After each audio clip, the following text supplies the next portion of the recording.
Manfaatlar to'qnashuvi. Manfaatlar to'qnashuvi to'g'risidagi qonunchilik talablarini bajarmaslik. Davlat organining yoki boshqa tashkilotning mansabdor shaxs yoki xodimi tomonidan manfaatlar to'qnashuvi to'g'risidagi qonunchilikda nazarda tutilgan manfaatlar to'qnashuvi mavjudligi haqida xabar bermaslik.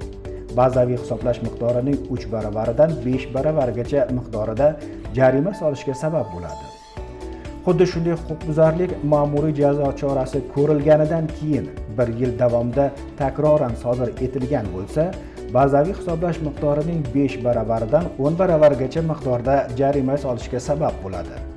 Davlat organining yoki boshqa tashkilotning mansabdor shaxsga ma'lum bo'lib qolgan manfaatlar to'qnashuvi to'g'risidagi qonunchilikda nazarda tutilgan mavjud yoki ehtimoliy manfaatlar to'qnashuvi tartibga solish yuzasidan choralar ko'rmaslik. Bazaviy hisoblash miqdorining 5 baravaridan 10 baravargacha miqdorida jarima solishga sabab bo'ladi.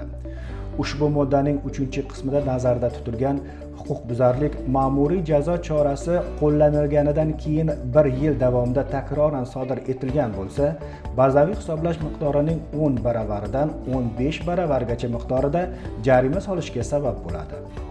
Ushbu moddaning 1 va 3-qismlarida nazarda tutilgan huquqbuzarliklar davlat xaridlari sohasida sodir etilgan bo'lsa, mansabdor shaxslarga bazaviy hisoblash miqdorining 20 baravaridan 30 baravargacha miqdorida jarima solishga sabab bo'ladi.